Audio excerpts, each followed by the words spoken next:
होते सबेरे सीता उठली अपना राम के जा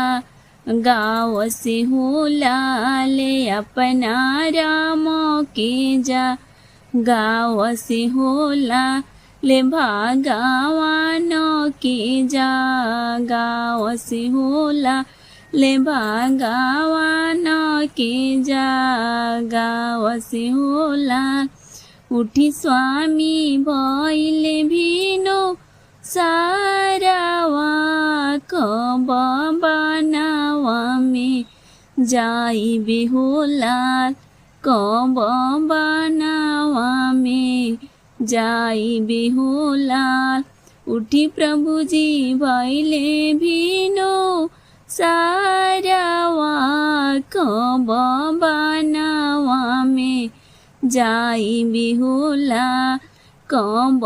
बनावा में जाई बेहोलाल अखिया में सतराम उठले अपना अम्मा के जा गाँव से हो लाल अपना अम्मा के जा गाँव से हो लाल अपना पिता के जा गाँव से हो लाल अपना पिता के जा गाँव से हो लाल का तू हमारा से पूछेला जाके सीता से पूछ हो लाल जाके सीता से पूछ हो लाल लाली दरवाजवा सीता खड़ा हो गिरे नैना से लोरा हो लाल गिरे नैना से लोरा हो लाल के करा के भोजन बनाइबो के कर चरण दाबाई बेहोला के कर चरण दाबाई बेहोला के करा से हंसी बोली बोलब के कर सतम राख बेहोलाल के कर सतम राख बेहोलाल आमा के भोजन